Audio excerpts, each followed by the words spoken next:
जितनी बच्चा कक्षा 10 में है और 18 फरवरी, क्या बेटा, 18 फरवरी को 18 फरवरी को यूपी बोर्ड की परीक्षा हिंदी की देने वाले हैं, तो बच्चे इस वीडियो को पूरा शुरुआत से लेके अंत तक देखेंगे, क्योंकि मेरे प्यारे बच्चों आज की इस क्लास में हम सभी महत्वपूर्ण गद्यांश आपको सॉल्व कराने वाले हैं। यानी मात्र आपकी एक ही वीडियो से आपके सारे महत्वपूर्ण गद्यांश कंप्लीट हो जाएंगे और इस वीडियो को देखने के बाद आपको एक भी वीडियो देखने की जरूरत नहीं पड़ेगी। इसी वीडियो में संपूर्ण गद्यांश, वो गद्यांश जो आपके बोर्ड परीक्षा में सीधे 18 फरवरी वाले पेपर में आना ही आना है, तो इस वीडियो को आप शुरुआत से लेकर अंत तक देखिएगा और नए हैं चैनल को सब्सक्राइब कर लें, अपने दोस्तों को भी शेयर कर दें। ठीक है, इसके हम ये भी देखेंगे कौन कौन से गद्यांश है और साथ ही साथ उसके हम सोल्यूशन भी यहाँ पर देखने वाले हैं। बस आप क्लास अंत तक बने रहिए और अभी तक लाइक नहीं किया तो वीडियो को लाइक कर दें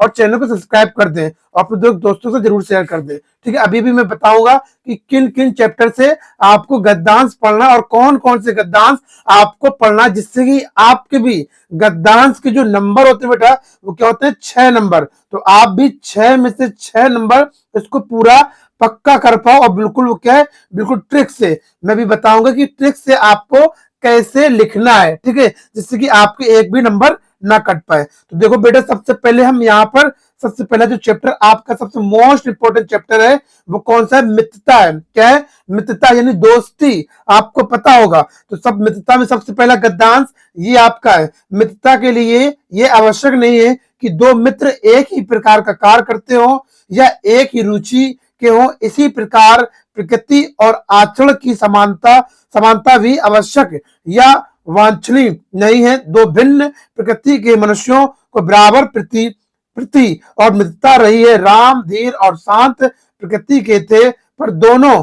भाइयों में अत्यंत प्रगाढ़ स्नेह था। उदार तथा उच्चाशय कल और लोभी दुर्धन के स्वभावों के कुछ विशेष समानता न थी, पर उन दोनों मित्रता खूब निभी। यह कोई बात नहीं है कि एक ही स्वभाव को और रुचि के लोग में ही मित्रता हो सकती है। ठीक है, ये आपका पूरा इस तरीके से गद्यांश देगा और इसी गद्यांश से आपके 3 प्रश्न पूछे जाएंगे। पहला प्रश्न बेटा कौन सा है, प्रस्तुत अवतरण का संदर्भ लिखिए। आपको संदर्भ लिखने के लिए आता है 2 नंबर का आता है। ये आपका प्रश्न तो आना ही आना है, बिल्कुल पक्का है। ठीक है, इसमें ढूंढ के लिखना पड़ता है। तो देखो ये दिखा मित्रता, तो हम लिख देंगे प्रस्तुत गद्यांश हमारी पाठ पुस्तक, यही लाइनों को आपको लिखना है तभी आपको नंबर मिलेगा। प्रस्तुत गद्यांश हमारी पाठ पुस्तक हिंदी के मित्रता नामक पाठ से लिया गया है, जिसके लेखक आचार्य रामचंद्र शुक्ल जी हैं। ठीक है, ये आप कर देंगे तो आपको 2 नंबर पूरा पक्का हो गया। अब उसके बाद देखो रेखांकित अंश की व्याख्या करें, दूसरा प्रश्न है, ये भी 2 अंक है। यहाँ पर जो रेखा वाला ये भाग दिया गया है, देख लो 1 2 3, ये रेखा वाले भाग को आपको लिखना है। अब इसको बढ़िया बना लिख दो। नहीं आता है तो इसी को ही कुछ शब्द को थोड़ा बहुत चेंज करके लिख दो, या फिर सेम टू सेम यही लिख दोगे तो आपको नंबर तो मिलेगा, छोड़ के आपको नहीं आना है। ठीक है, तो हेडिंग डालना है क्या, रेखांकित अंश की व्याख्या, ऐसे हेडिंग लगाएंगे और लिखेंगे शुक्ल जी कहते हैं, इतना ये जोड़ देंगे। शुक्ल जी कहते हैं कि सच्ची मित्रता के लिए 2 व्यक्तियों के स्वभाव का एक समान होना कोई महत्व नहीं रखता है। यदि इसमें महत्व है तो केवल इस बात का है कि दोनों व्यक्ति एक दूसरे से कितनी सहानुभूति रखते हैं। यदि वे ऐसा समझते हैं तो विपरीत स्वभाव का होना पर भी उनकी मित्रता सच्ची सिद्ध होती है। यदि वे ऐसा नहीं समझते तो समान स्वभाव का होना पर भी मित्रता नहीं निभ सकती। क्या है, नहीं निभ सकती, नहीं निभा सकते उसको तुम। राम लक्ष्मण का कर्ण दुर्योधन के दृष्टांत इस तत्व के स्पष्ट उदाहरण है। ठीक है, ये स्पष्ट उदाहरण है। तो आप रेखांकित अंश की व्याख्या बढ़िया आराम से कर देंगे, 2 नंबर आपको चिल तरीके से एग्जामिनर आपको दे देगा। ठीक है, कौनो आपको प्रॉब्लम ना ही है। अब देखो यहाँ पर साथ देखो राम और लक्ष्मण के स्वभाव में क्या अंतर है। राम और लक्ष्मण के स्वभाव में भैया क्या अंतर है, इसको आपको बताना है। ये जो क्वेश्चन होता है, ये जो क्वेश्चन का आंसर होता है आपको इसी से ढूंढना पड़ता है। देखो ये क्वेश्चन जो 2 होते हैं सेम होते हैं सबका, यानी संदर्भ लिखना पड़ता है। आप इसको पहचान के संदर्भ लिख देंगे। रेखांकित अंश की व्याख्या दूसरा क्वेश्चन आता है, तो ये आपको यहां से इसको करना पड़ता है। अब उसके बाद तीसरा प्रश्न जो आता है ये यहां से इसको ढूंढ के इसमें लिखना पड़ता है। राम और लक्ष्मण के स्वभाव में क्या अंतर है, यहाँ पर देखो कि स्वभाव और रुचि लोगों में से ही मित्रता हो सकती है, तो यहीं से आपको ढूंढ के इसको लिखना है। तो क्या अंतर है, तो लिखेंगे राम धैर्यशाली और शांत स्वभाव के थे, जबकि लक्ष्मण अग्र और उत्तेजित स्वभाव वाले, लेकिन स्वभाव में विभिन्नता होने पर भी उनमें प्रगाढ़ स्नेह था। ठीक है, इस प्रकार से आप पूरा लिख देंगे बेटा, तो आपको यहाँ पर भी 2 नंबर मिल जाएगा। 6 नंबर का ऐसे ही आपको गद्यांश आता है। अब देखते हैं मित्रता का दूसरा कौन सा इंपॉर्टेंस गद्यांश है। देखो दूसरा ये है, दूसरा ये आप देख लेंगे, विश्व विश्व विश्वास पात्र। विश्वास पात्र मित्र जीवन का एक औषध है, ये आप देख लेंगे, मिला लेंगे और टिक लगा लेंगे, इसको नोट कर लें। ठीक है, उसके बाद देखो अगला क्या है, प्रस्तुत गद्यांश के पाठ के लेखक का नाम लिखना है। तो हमें पता है उसी के लेखक, प्रस्तुत गद्यांश के लेखक का नाम मित्रता है और इसके लेखक जो है आचार्य रामचंद्र शुक्ल है। रेखांकित अंश की व्याख्या करना है, जो रेखा वाला भाग है इसकी आप बढ़िया अच्छे से व्याख्या कर देंगे। ठीक है, यहाँ पर लिखा गया है व्याख्या। उसका व्यक्ति को अपने मित्रों में कैसी उम्मीद रखना चाहिए, व्यक्ति को अपने व्यक्तियों से कैसी उम्मीद रखना चाहिए, तो व्यक्तियों को अपने मित्रों से यह उम्मीद रखनी चाहिए कि वे उन्हें उत्तम कार्यों की और प्रवृत्त करेंगे, मन में अच्छे विचार और उत्पन्न करेंगे, बुराइयों और गलतियों से उन्हें बचाएंगे, सत्य, पवित्रता और मर्यादा के प्रति प्रेम को विकसित करेंगे,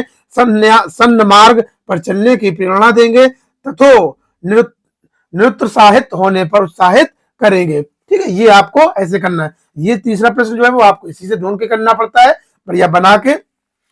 अब देखो तीसरा जो गद्यांश है, तीसरा पैराग्राफ है, कुसंग का ज्वर सबसे भयानक होता है। ये वाला भी आप बिल्कुल तैयार कर लेंगे, एकदम वेरी इंपॉर्टेंट है बेटा, वेरी वेरी इंपॉर्टेंट है, इसको तैयार करके आप जाएंगे। कुसंग का ज्वर सबसे भयानक है, तो ये भी तीसरा उसका गद्यांश है मित्रता का। इसके देखो यहाँ पर प्रश्न दिए गए, इसको हम करते हैं।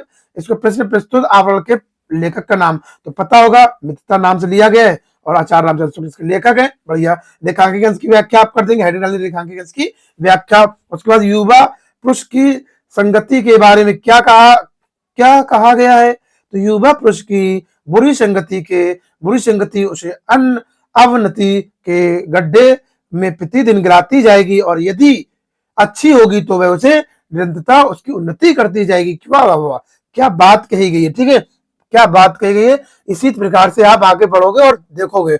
अब देखो दूसरा आपका जो पार्ट है मित्रता है, दूसरा पार्ट आपका कौन सा है, मित्रता, ये भी बहुत इंपॉर्टेंट है। दूसरा पार्ट आपका इंपॉर्टेंट है, बिल्कुल आप इसको तैयार करेंगे। ममता और मित्रता को आप तो बिल्कुल छोड़ना ही नहीं है, बिल्कुल बढ़िया तैयार कर ले इसके लेखक को, और बिल्कुल इन्हीं से देखना एक न एक गद्दान आपके पेपर में टपकेगा। ठीक है, बिल्कुल मैं सही बता रहा हूं एकदम। ठीक है, देखो इसका चौथा, देखो इसका पहला क्या है, हे भगवान तप के लिए विपत के लिए इतना आयोजन परिश्रम। अब इसका क्या लिखना है, इसको पढ़ लेंगे आप बढ़िया अच्छे से, समझ आता है पढ़ने में, देखेंगे यहाँ पर मैं पूरा करवाना है इंपॉर्टेंट।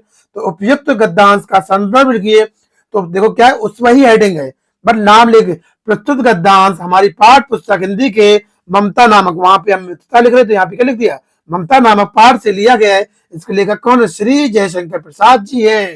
ठीक है, अब दूसरा क्या प्रश्न है, रेखांकित अंश की व्याख्या करें, 2 नंबर का, इधर भी भैया 2 नंबर का, तो 4 नंबर हो गए आपके रेखांकित अंश की व्याख्या। आप बढ़िया से एकदम हेडिंग वेडिंग डाल के लिख देना है। क्या लिखेंगे, रेखांकित अंश की व्याख्या, ऐसे हेडिंग डालेंगे बढ़िया एकदम, बना बना के एकदम लिख डालेंगे कि एकदम एग्जामिनर भी आपके नंबर कतौ ना काट पाए। ठीक है, एको नंबर आपका ना काट पाए और बढ़िया नंबर आपका दे, एक नंबर ना काटे आपका। उसको देखो तीसरा क्या है, 7 नंबर है, अपने पिता का कौन सा कृत्य ममता के परम पिता की इच्छा के विरुद्ध लगा। तो देखो भैया उत्तर यहाँ पे लिखा गया है, एकदम बना के बढ़िया शब्दों में आपके लिए बना के लाया गया है। अपने पिता के द्वारा शेरशाह के उत्कोच के रूप के लिए गए सुवर्ण के सिक्के ममता पर परम पिता की इच्छा के विरुद्ध लगा है। भैया कितना अच्छा उत्तर लिखा है, आपने तो बहुत मजा ही कर दिया। तो 2 नंबर आप तैयार कर लो, आपको तो नंबर तैयार करना है ना भैया। तो देखो यहाँ पर अगला जो ममता का भैया जो दूसरा है वो कौन सा, काशी के उत्तम में धर्म चक्र के बिहार मौर्य के गुप्त सम्राटों के कृति का अखंड हर था। तो कौन सा था भैया, इसको पढ़ लेंगे और अपने बढ़िया नोट कर लें और टिक लगा लेगा। ठीक है, इंपॉर्टेंट है एकदम, क्या है, एकदम इंपॉर्टेंट है, एकदम तैयार कर लो, कहूं तो छोड़ ना देना, इसका पछताओगे बाद में देखना अगर छोड़ दिया तो। ठीक है, और चैनल को सब्सक्राइब नहीं किया तो बिल्कुल अभी कर लो चैनल को सब्सक्राइब, बिल्कुल देर मत करो। देखो क्या है यहाँ पर आ नंबर, उपयुक्त गद्यांश का संदर्भ लिखिए। भैया संदर्भ लिखना है, आपको मैं बता रहा हूँ बार बार, वही क्वेश्चन ये आएगा जरूर। ठीक है, ये क्वेश्चन तो आपको आना ही आना है। क्या है भैया, क्या है पाठ का नाम, क्या है ममता, भैया क्या है ममता है। और अभी आपने बताया भैया लेखक का नाम क्या है, जयशंकर प्रसाद। बढ़िया एकदम कतो ये लाइनें एकदम याद कर डालो वहीं से। ठीक है, इसको ये लाइनें बिल्कुल आपको भी याद कर डालना है, एकदम छोड़ना नहीं है। देखो उसका रेखांकन की व्याख्या करना है एकदम। ये जयशंकर प्रसाद जी का कहना है कि ये बिल्कुल बना के एकदम लिख देंगे जो रेखांकन की व्याख्या यहाँ पर की गई। आप यही नोट करते हैं, आपको नंबर दिया जाएगा, आप परेशान मत हो, क्योंकि वहां एकदम इतनी कॉपी नहीं चेक कर सकते ना वो, आपको नंबर मिलेगा, बस आप लिखे कॉपी को भरे। ठीक है, इतनी बढ़िया लाइनें लिख दें अच्छी। उसके बाद धर्म चक्र कहाँ स्थित था, धर्म चक्र कहाँ स्थित था भैया, तो कहाँ था कहाँ था कहाँ था, आगे खुल जा सम, ये आ गया, यहाँ था, ये था। ठीक है, ये है यहाँ पर धर्म चक्र और मौर्य गुप्त सम्राटों के कृति के अवशेष रूप में काशी के उत्तर में सारनाथ नामक स्थान पर स्थित था। अगला देखो भैया, अगला क्या है, छठा है, छठा गद्दान जो है, अस अश्वारोही पास आया, ममता के रुक कर कहा कि मैं नहीं जानती कि वह शहंशाह था या साधारण मुगल था। तो ये वाला भी आपको पैराग्राफ बिल्कुल तैयार कर लेना है, इसमें कोई दे नहीं संदेह नहीं, आपको बिल्कुल तैयार करना है। ठीक है, उसके बाद देखो अगला क्या है, सा नंबर प्रस्तुत गद्यांश का संदर्भ लिखिए। तो प्रस्तुत गद्यांश का संदर्भ कई बार मैं बता चुका हूं, बस आपको संदर्भ क्या लिखना है। पाठ का नाम सर जी आपने अभी मुझे बताया, क्या है ममता, तो ममता भैया ममता। उसके बाद अगला क्या है, लेखक का नाम बताया क्या है, जयशंकर प्रसाद जी है। तो बढ़िया सर जी आप परेशान मतलब मैं बिल्कुल लिख के आऊंगा, मुझे पता है आपको समझ में आ गया है। ठीक है, रेखांकन की व्याख्या करें तो हेडिंग डालेंगे बढ़िया एकदम बड़ा बना के रेखांकन की व्याख्या, और एकदम बढ़िया लिखते हुए चले जाएंगे। ठीक है, लिखते हुए चले जाएंगे, कनो एकदम परवाह करने की जरूरत नहीं है तुमका। हम है तो क्या गम है, हम है तो क्या गम है। देखो 7 नंबर देखो, अब ममता में ममता के आजीवन भयभीत रहने का कारण लिखिए। ममता के में आजीवन में भयभीत रहने का कारण लिखिए। तो भैया कारण लिख दो, क्या है, क्या लिख दो इसको, इससे देखो ये सा वाला क्वेश्चन जो आता है वो भैया हमें इससे ढूंढ के लिखना पड़ता है। ठीक है, क्या इससे ढूंढ के लिखना पड़ता है, तो लिखते हैं भैया, लिखते हैं। ममता नहीं चाहती है कि मुगल बादशाह के चेहरे उसकी स्वाभिमानी झोपड़ी में पड़े रहे, और वह उसे किसी प्रकार की सहायता दे। वह अपने निवास विथल को लेकर भयभीत हो रही थी। अगला देखो, अगला क्या है, मैं ब्राह्मणी हूं, मुझे तो अपने धर्म में अतिथि देव की उपासना का पालन करना चाहिए। तो ये वाला भैया पैराग्राफ तैयार कर लेना एकदम, जो बता रहा हूँ एकदम इंपॉर्टेंट आपके ढूंढ के लाया हूँ। वीडियो लेट आई है पर आपके लिए एकदम मस्त लाया हूँ। ठीक है, एकदम मस्त लाया, चैनल को सब्सक्राइब कर लेना और दोस्तों तक इसको शेयर कर दे बिल्कुल एकदम, एकदम क्या एकदम सब्सक्राइब एकदम बिल्कुल बटन दबा दो, लाइक तो एकदम कर दे अभी। ठीक है, लाइक करो, दोस्तों में जरूर शेयर करना, कम से कम एक बच्चा एक लड़का अपने एक दो मित्रों के साथ तो शेयर ही कर दे। इतना बढ़िया चैप्टर पढ़ा रहा हूँ, एक दो मित्रों के साथ बिल्कुल शेयर कर दे एकदम। मित्रता वाला आपको बता दिया मैंने, इंपॉर्टेंट है। ठीक है, ये मित्रता मुझसे मित्रता करते हो ना, मित्रता करते हो तो बट शेयर कर दो, कनो परेशान होने की नहीं। अगला देखो यहाँ पर गद्यांश है, वहां पर तो थोड़ा यहाँ पर है। पहला प्रश्न क्या है, उपयुक्त गद्यांश के पाठ का नाम लिखिए, 2 नंबर आपको दे दिया जाएगा। उसको देखो क्या है यहाँ पर, ममता नाम से लिया गया पाठ, और उसके लेखक कौन है, जयशंकर प्रसाद जी है। तो बहुत बढ़िया है सर जी, आपने बता दिया, हमको बढ़िया याद हो गया। ठीक है, गद्यांश के लेखक की व्याख्या करें, बिल्कुल हम तो कर देंगे सर जी, आप तो बहुत बढ़िया बताए हमका। ठीक है, तो बढ़िया देखो लेखांकन की व्याख्या कर देना। रेखा वाला जो भाग दिया है, देखो ये मत दिया कि नहीं दिया है, ये यहाँ पर ये रेखा वाला भाग है, बस इसी के भैया व्याख्या एकदम बना के एकदम दम कतई छोड़ना नहीं, बना के कर देना। ठीक है, उसके बाद देखो अगला क्या है, 7 नंबर प्रश्न है, छल नहीं तब नहीं खी जाता हूँ, तैमूर का वंशधर खी ले छल सकेगा जाता हूँ, वाक्य किसने कहा और क्यों कहा गया। भैया इसको बढ़िया देख ले, बना लिख दे, कोई परवाह नहीं, अब तो बता चुका हूँ, आप समझ गए होंगे, बढ़िया समझदार बच्चे हैं। कोई दिक्कत हो आप मुझे कॉल कर ले, संपर्क करें। ठीक है, संपर्क करें, ये पीडीएफ भी आपको दिया जाएगा। ठीक है, कैसे दिया जाएगा, संपर्क आप मुझे कर सकते हैं 7897151197। और आपको देखो ये जो पीडीएफ है ना हिंदी के, सारे पीडीएफ आपको मात्र 20 रुपये में दे दी जाएंगे। ठीक, सिर्फ हिंदी का पीडीएफ, हिंदी का पीडीएफ आपके हिंदी जितने मोस्ट इंपोर्टेंट पीडीएफ है मैं आपको 20 रुपए में दे दूंगा। आपके लिए छूट है ये, ठीक है, बिल्कुल आपके लिए छूट। सभी सब्जेक्ट में आपको इंग्लिश की चाहिए तो 20 पे कर देना, हिंदी की चाहिए तो इंग्लिश के पेमेंट कर देना, हिंदी का पेमेंट कर देना, तो आप बस लिख के दे देंगे, आपको मिल जाएगा। अगला चैप्टर देखो, क्या क्या लिखूं भैया, क्या लिखूं, ये चैप्टर आपका है, क्या लिखूं। इसका पहला गद्यांश है ये, जो तरुण संसार के जीवन में संग्राम से दूर है, उन्हें संसार का चित्र बड़ा ही मनमोहक प्रतीत होता है। तो बढ़िया ये लिखना भैया। और देखते बेटा आगे, आगे ये दिया गया, इसमें देखो ये दिया गया, प्रस्तुत गद्यांश का संदर्भ लिखिए। तो प्रस्तुत गद्यांश हमारी पाठ पुस्तक हिंदी में क्या लिखूं नामक पाठ से लिया गया है, जिसके लेखक क्या है, पद्म लाल पुन्ना लाल बख्शी जी है। बिल्कुल भैया बेटा याद कर लेंगे, पद्म लाल पुन्ना लाल बख्शी जी है, पाठ का नाम है क्या लिखूं, ये आपको दिख लेना है, स्क्रीनशॉट ले ले या फिर आप लिख ले, ठीक है। रेखांकन की व्याख्या करना तो मैं बता चुका हूँ। ये प्रश्न आपको बिल्कुल पक्का है, आना है तो आना है, तय है, छप चुके हैं आपके, ठीक है, छप चुके, तय है, आना है तो तैयार कर लो एकदम। 7 नंबर देखो, वर्तमान समय सदैव सुधारों का समय क्यों बना रहता है। वर्तमान समय सदैव सुधारों का वर्तमान समय इसलिए बना रहता है क्योंकि प्रत्येक व्यक्ति, चाहे वह युवा हो, अस्वस्थता वृद्ध हो, अपने वर्तमान में दुखी ही होता है। हर सब लोग दुखी है वर्तमान में, सब लोग वर्तमान में दुखी है, ठीक है। 9वां देखो, क्या लिखूं से हिंदी में प्रगतिशील साहित्य का निर्माण हो रहा है, बिल्कुल हो रहा है। तो इसका देखो पहला आप प्रश्न है, इसको देखते हैं। प्रस्तुत गद्यांश के पाठ का लेखक का नाम लिखें। बिल्कुल आप बेटा लिख देना, बिल्कुल परेशान होने की जरूरत नहीं है, लिख के आएंगे, कुछ भी छोड़ के नहीं आएंगे आप, ठीक है। उसको देखो यहाँ पर लिखा गया है, गद्यांश यहाँ पर लिखे किस लिए गए, क्या लिखूं नामक पाठ से लिया गया, और उसके लेखक कौन है, लेखक भैया जी है पद्म पुन्नालाल बख्शी जी है। रेखांकन की व्याख्या कर देना एकदम, बिल्कुल रेखांकन की हेडिंग डाल के ऐसे ऐसे बढ़िया एकदम, और बना बना के साफ साफ, एक कटिंग बस ना करना, ठीक है, एक कटिंग ना करना। जो ये रेखांकन की व्याख्या ना है आपको, जो उसमें लिखा है रेखा वाला भाग, जो रेखा वाला भाग लिखा है इसमें, ठीक है, जो रेखा वाला भाग लिखा है यही आप रेखा वाला भाग फिर से लिख देना, कोनो दिक्कत नहीं, राइटिंग आप साफ रखना, और एक भी कटिंग मत करना। मान लो कोई चीज लिख दी, लिख के फिर उसमें काटिंग कर रहे ऐसे ऐसे कर रहे, ये काटिंग मत करना, ठीक है, ये कटिंग मत करना। ये लिख गया गलत, लिखा रहने देना, आगे बढ़ जाना, फिर आगे सही लिख देना।